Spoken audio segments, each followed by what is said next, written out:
I am Lieutenant General Ulysses S. Grant, and you find me this day here in my library where you join me, and I should like very much to reflect upon the, some say, famous conference held on the morning of March the 28th of 1865, where President Lincoln, General Sherman, Admiral David D. Porter, and myself met with the President for about 3 hours. The conference was over at noon, ran from 8:30 or so until about noon when we all left. But there's much that I should like to tell you about the events surrounding that momentous meeting where we determined what to do about the end of the war, essentially. On June the 15th of 1864, I had gone into siege with General Lee inside. He was inside the Petersburg lines, and then we began what became an 11-month siege. In May of '65, Julia began to harp on me, actually, about inviting the President down to visit us at City Point. And I always resisted this because I told Julia that he's the President of the United States. He's the General-in-Chief. He may go where he pleases, when he pleases.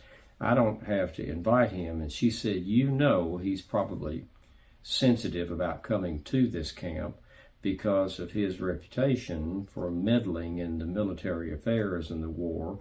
And he probably feels like to come down here and visit would be his meddling, or viewed as his meddling. Invite him. And I said no. And I resisted this several times. But on Monday, March the 20th, Julia and I were at our telegraph office, and Robert Lincoln, who's a captain on my staff now, the President requested that I put him on the staff, was there as well. And Julia asked him, do you think your father would come and visit us?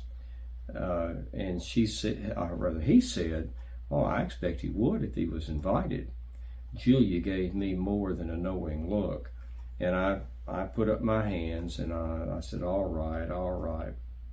So on March the 20th, I sent the President a telegram that says,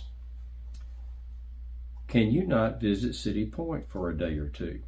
I would like very much to see you, and I think the rest would do you good. Respectfully, U.S. Grant, etc., so forth.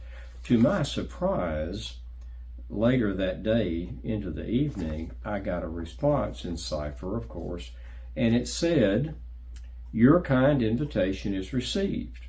Had already thought of going immediately after the next rain. Will go sooner if any reason for it. Mrs. L. and a few others will probably accompany me. Will notify you of the exact time once it shall be fixed upon. Well, the motion was made and seconded, so to speak, and the President spent the next 2 days securing transportation. And at first he contacted Secretary of the Navy Gideon Wells, and Wells put him in contact with Captain David Barnes of the USS BAT, B-A-T. And the captain came over and spoke with me. Now, Lincoln, as I understand, was very cagey. He wouldn't tell Captain Barnes exactly what he had in mind, but he was asking him about the accommodations. Now, Lincoln knew that Mrs. Lincoln, Taddy, as he called him, Tad, his bodyguard, George H. Crook, was going to go with him, or they were going to go with him. And so Bat told him, well, we can adapt, or rather Captain Barnes told him, we can adapt the Bat to fit your needs. But when the President found that a nurse and Mrs. Lincoln and Taddy and George Crook and so forth were going, he said, we're going to need a bigger boat. So they decided to go with the River Queen, 181 foot long side wheeler and burthen 426 tons. She's a good sized boat and much more commodious for the President what he needed. So they decided that the River Queen would be the president's boat, escorted by the Bat, which was more than necessary because just before, a few weeks before, a sister ship to the River Queen had been exploded with a coal bomb. And indeed, at City Point headquarters, there had been a coal bomb put into one of the ships there at the wharf, and it exploded and killed, I think, 43 men. Some of them, they just never found them. They were atomized. And a tremendous loss of property, over and above 43 men losing their lives.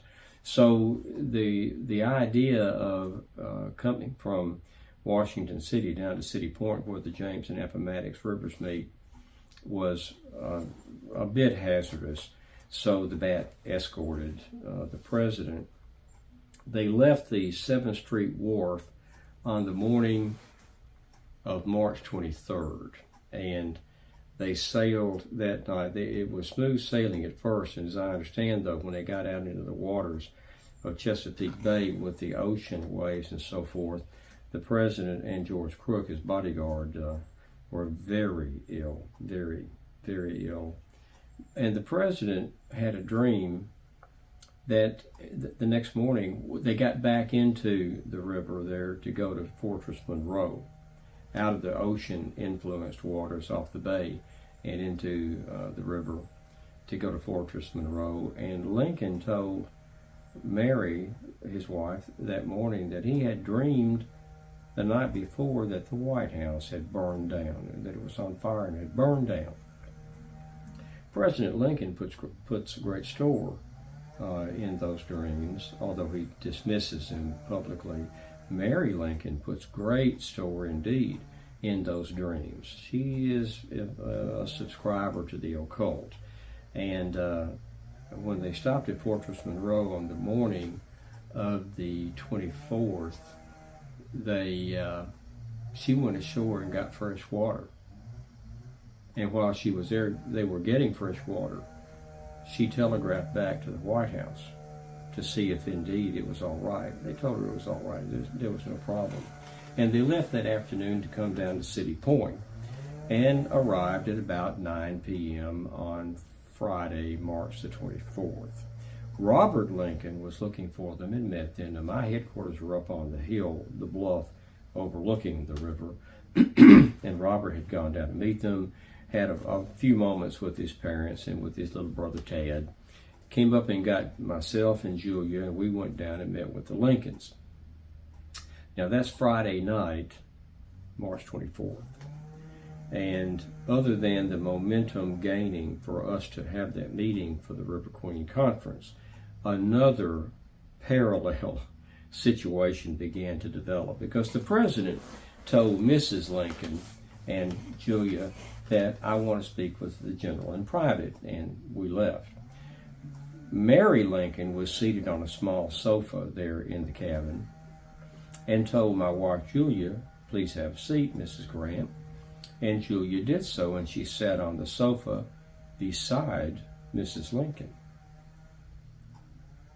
Mrs. Lincoln was horrified, as Julia tells me, and Julia realized immediately that she had committed a real social error as far as Mrs. Lincoln was concerned.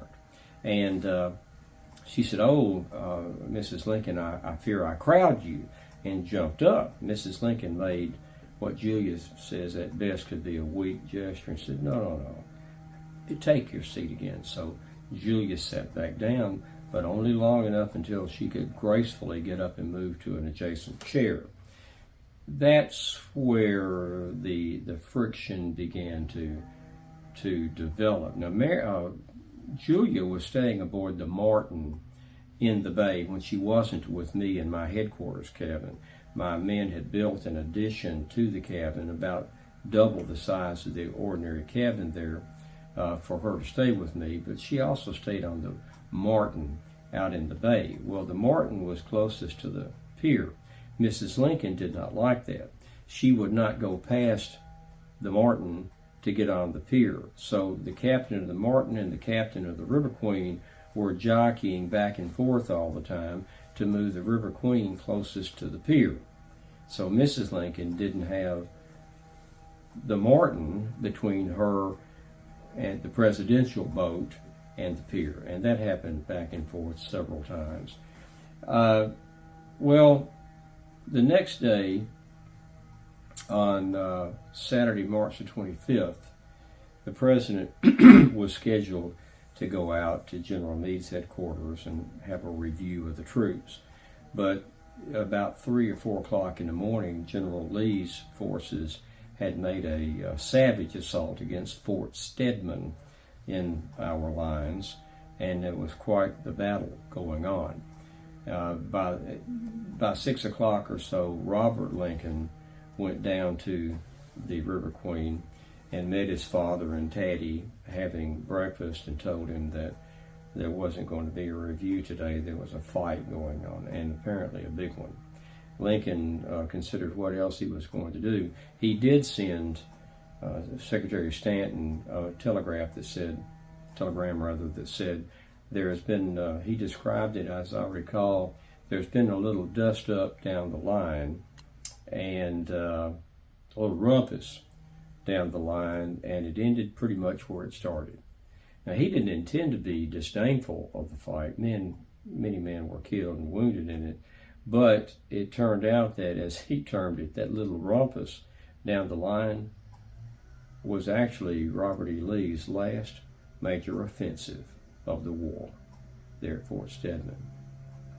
So he visited. Admiral Porter arrived about midday, and it was hail fellow well met with them, and they met and discussed and talked, and then he met with myself and Porter and some of my other staff. Everybody wanted to see the president, and I wanted everyone who could to come in and see the president. And along about early afternoon, we got word that the battle was over, or essentially over, and the president wanted to go. He wanted to go to the fight. There was still fighting going on. I said, no, there's no way that we're going to do that, Mr. President. But George Meade had sent us word. He was on the scene that it had pretty much died down.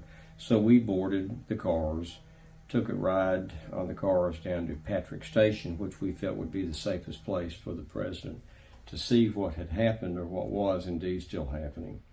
When we got to the end of the line near Patrick Station, there's still a way to go. So the president got on my horse, Jeff Davis, which is a short, ugly, squat horse. But he's got the most comfortable, I call him my rocking chair.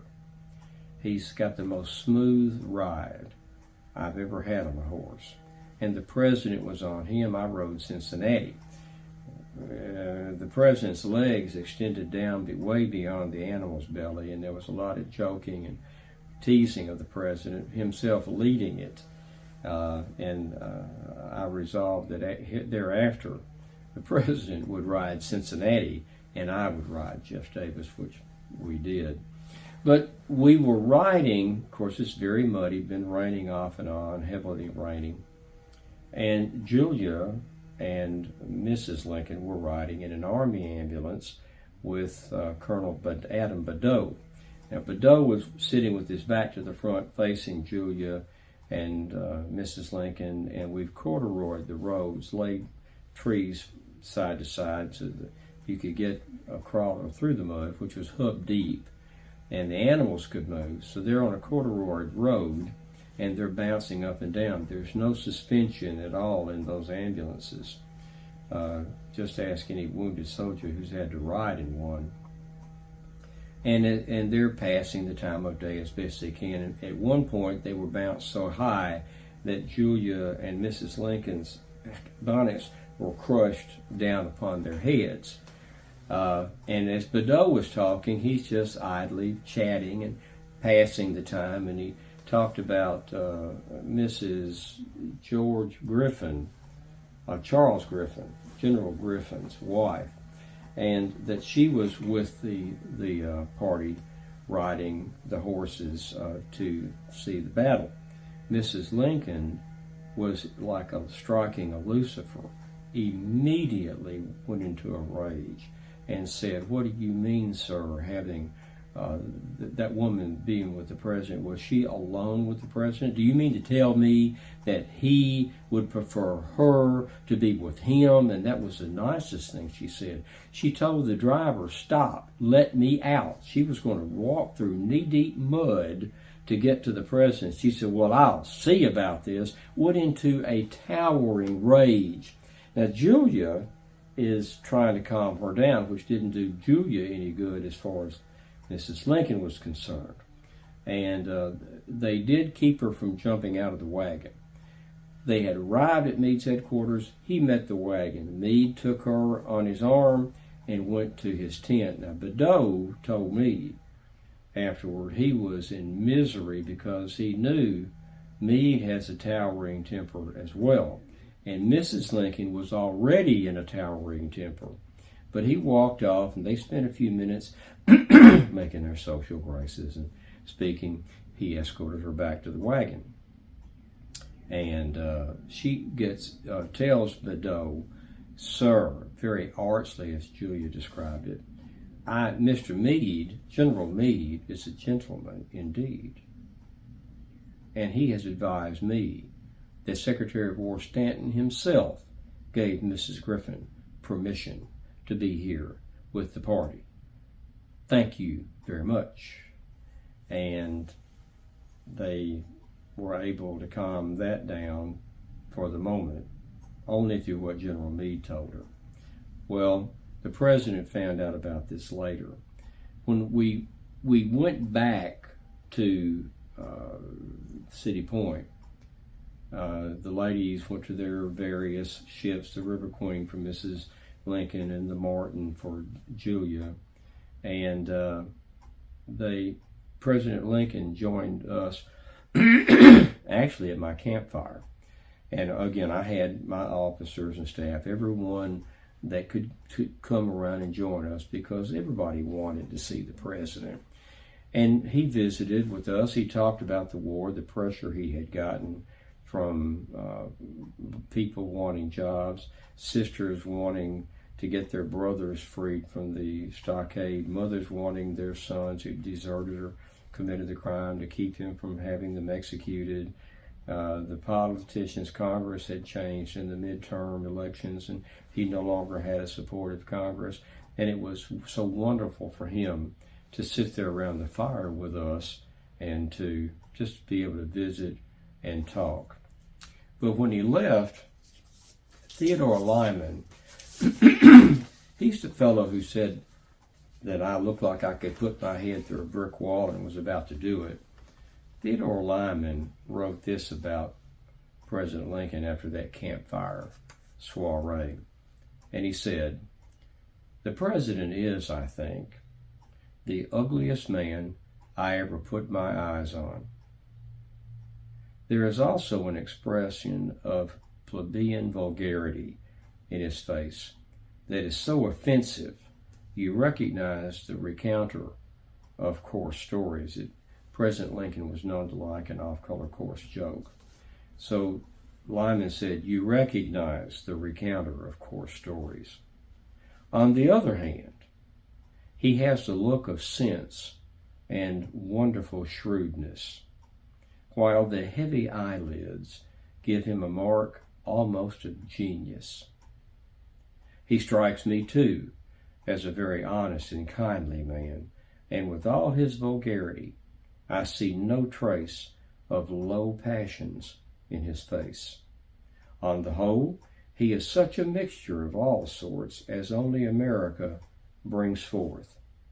He is as much like a highly intellectual and benevolent satyr as anything I can think of. I never wish to see him again, but as humanity runs, I am well content to have him at the head of affairs." So we all went to bed that evening. The president bid us adieu, and he and Mrs. Lincoln retired. Now, the next morning, on Sunday, March the 26th, he came to my headquarters, came up the hill to my headquarters. He met with myself. Meade, Sheridan was there, Phil Sheridan. General Ord and Porter, he teased Sheridan, which only he can do, because Sheridan does not like being teased about his height, which is 5'5" on a good day. And the president ragged him about the big cavalry boots and the little man sitting astride the big horse, Rienzi, which he had renamed Winchester. But he met with Sheridan, Ord, Meade, Porter, and myself, and we just talked and passed the time of the day. Then he had to take deliver some telegrams. He went to the telegraph office, and a most touching story comes about from that. When he went to the telegraph office, he saw 3 kittens mewing and crawling around on the floor of the office, and he looked at them. He sat down and he picked all 3 of them up and put them in his lap. And he said, "Where is the mother of these little things?" And the soldiers in the telegraph office said, "Mr. President, their mother's been dead." He teared up. He cried. And he said, "With all of the death, all of the misery that has been caused by this war, it has even extended, it seems, unto these 3 little helpless kittens. Will not somebody take care of them and see that they're well cared for?" Of course, I understand by this time, even the soldiers in the office are tearing up. And they assured him, "Yes, Mr. President, they'll be well taken care of." And I believe that even unto this day, they're still well cared for. But the president then, we got aboard the ship and went upriver a bit because the president wanted to go to Aiken's Landing, which is near Dutch Gap. Aiken's Landing is the exchange point, according to the Dix Hill agreement that we've got for exchange of prisoners. And he was going to review the troops. Well, we got there a bit late. Now, this is the afternoon of the 26th, and we got there a little late. Soldiers were all lined up for the review, and Julia and Mrs. Lincoln were delayed. Well, the president decided these troops have been lined up, they've missed their lunch hour, and that he was going to go ahead and do the inspection and review them. And we could catch, or the women could catch up later. So the president, myself, and me, and General E.O.C. Ord, and all began to do the review. Now, with us, though, was the wife of General Ord, General E.O.C. Ord, and Mrs. Ord, as I recall, Mary is her first name, is known to be, she's described as a very handsome lady. In fact, she's been described as the prettiest woman in Washington City. She's also an accomplished equestrian and was riding. She was there with the party. Now, she was waiting for Mrs. Lincoln and Julia to get there again in an ambulance, this time with Adam Badeau and Colonel Horace Porter. And they're bouncing and jouncing and bumping up and down again on the corduroy road, and again in no good humor. Well, Mrs. Lincoln spotted Mrs. Ord at the periphery of the riding party that was going to the president and myself and other officers to do the review. When Mrs. Ord, about the same time, saw the ambulance coming and that the wives were in it, Mrs. Ord said, "I need to go back and join the wives," which she was eager to do, to visit with Mrs. Lincoln. So she gallops over to meet the ambulance. Well, Mrs. Lincoln has seen her, and she again, like striking a Lucifer, goes into a towering rage. And by the time Mrs. Ord got there, Mrs. Lincoln was snarling at her and demanding, "What do you mean, madam, by being with my husband, the president," and so forth, and was loud and abusive. Mrs. Grant was trying to calm her down, and at that point, Mrs. Lincoln turned her wrath on Julia and said, "Well, I suspect you want to be in the White House as well, that you expect to be there." And Mrs. Grant, Julia, said, "Well, I'm quite content with my position. I'm higher now than I ever expected to be." And Mrs. Lincoln wouldn't let it go and said, "Well, you'll find it quite nice indeed, madam." And by this time, Mrs. Ord, sitting her horse outside the ambulance, is in tears and crying. Now, the president comes back and tries to comfort her, but she was not to be comforted. And it was greatly embarrassing to him. It was obvious. Adam Badeau described the look on the president's face as that of Christ going to the cross, of pain, being in pain, but resigned to his fate. Very eloquent statement indeed of the pain that was on the president's face. So we all went back to City Point and to the River Queen. The president held an impromptu dance called a band aboard, regimental band aboard, and they were having a dance. The president did not dance, but Mrs. Lincoln was still throwing a fit in the party and demanding the immediate dismissal of General Ord, saying he was incompetent, all manner of insults, and I defended him. It didn't matter if she was the president's wife. She was impugning the good name of one of my staunch and tried and true officers. And I said, "No, ma'am, none of that's true. He's a good officer," which did not endear me with Mrs. Lincoln. But finally, the president gets her to go back to their cabins, and they fought well into the night. Captain Barnes of the Bat was summoned to their cabin, and Mrs. Lincoln said, "Do you not agree with me?" And Captain Barnes told me, "I refused to umpire that situation. I declined," which led to Mrs. Lincoln requesting that he leave the boat. The next day, he requested that he leave the boat. Well, by Monday, the 27th, the morning of the 27th, the president went up to, on the Appomattox River, the Point of Rocks, which is a landmark. And there was also an observation tower, a very tall observation tower that had been built earlier in 1864. And the whole party goes up there, and the president wanted to climb the observation tower. He's very physically fit. And he and I climbed the very tall tower, enjoyed the view, came back down, and went back to City Point. Sherman had arrived by that time. He was able to get away from the Army, left General John Schofield in command of the Army, facing Johnston there at Bentonville in North Carolina. And he came up on the Russia, got off the Russia, came over and met the president, and it was indeed, "Hey, old fellow, well met." And they visited for quite a while, and then Sherman returned to his boat. But I should also, before I go too much further, I want to read you a description of the review that my 6-year-old at the time son, Jesse, wrote about that grand review between going to the review and coming back to find Mrs. Lincoln emotionally destroying Mrs. Ord. But about the review, Jesse, now this is the point of view of a 6-year-old, and he wrote it many years later, but he said about the review, "The bands were playing, and many of the staff horses, seasoned troopers though they were prancing. Father's horse in particular danced along with arching neck and curving body.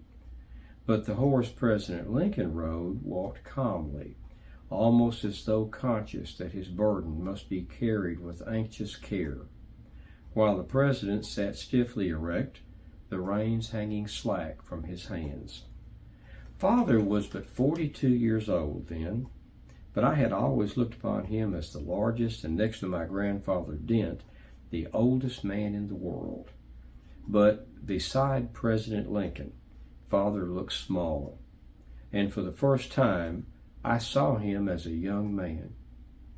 In a tightly buttoned frock coat and wearing a high hat, Mr. Lincoln appeared enormously tall, much taller than when standing. And to me, the boy watching, the unsmiling, worn, but kindly face, the tall, black-coated form riding before that colorful throng, gave a feeling of awe that time has not effaced. Quite a description of a review with the president by a 6-year-old boy. But sadly, after that was over, he rode back into the firestorm about Julia and Mrs. Ord. So we returned to City Point. And after they had met Sherman, they retired for the night. The next morning, on Tuesday, March the 28th, in the morning, the president came over and to my headquarters, and he and Admiral Porter and General Sherman and myself went to the president's cabins on the River Queen. Now, it began, I gave a description of the military situation around the country, and then Admiral Porter described the naval situation. And Sherman said, after the president expressed some concern about him being away from the Army, he said that John Schofield was more than competent to be in command in his absence, and that he said, we're strong enough to do anything, repel anything that Joe Johnston wants to do. And even if Lee were to get away from Grant and get down and join Johnston, they'd have an army of some 80,000 men. They could handle him well until I and the Army of the Potomac got down and joined them. So he soothed the president's, I think for the most part, he soothed the president's concerns. But Lincoln went on to say, as far as the war being over, let them up easy. Let them keep their horses. Let them keep their weapons. Indeed, if they want them, they can shoot squirrels when they get back home. But they can get a crop in. Let them go and get back home. I want them home. It doesn't matter how we get them home. Get them home. It doesn't matter to me if Jeff Davis gets out of the country, but let them keep their horses. Let them, if they want, keep their sidearms. Let them up easy. We want these people to be our friends after all of this fighting and killing has stopped. Sherman wanted tougher terms than that, and the president listened to him. Sherman said, we don't have to be easy on them. We can be definitive with them. And the president said, you may be right. That may be the way to handle it, but my way is a sure way to bring about peace and good relations, as good as they can be after the fighting stopped. Let's try my way first. If we have to do your way, we'll do that afterward. And indeed, as it turns out, we went his way, which was indeed the sure way. And about noon, the conference broke up. Sherman went back, got on the Russia, and went back to his troops in North Carolina. Porter rejoined the Navy, and we parted company the next day when I went to get back with the Army and to pursue Lee. Now, in the aftermath, Sherman said when he left, let me relate what he said about having met Lincoln again. I know when I left him, I was more than ever impressed by his kindly nature, his deep and earnest sympathy with afflictions of the whole people resulting from the war, and that his earnest desire seemed to be to end the war speedily without more bloodshed or devastation, and to restore all the men of both sections to their homes. In the language of his second inaugural address, he seemed to have charity for all, malice toward none, and, above all, an absolute faith in the courage, manliness, and integrity of the armies in the field. Of all the men I ever met, he seemed to possess more of elements of greatness combined with goodness than any other.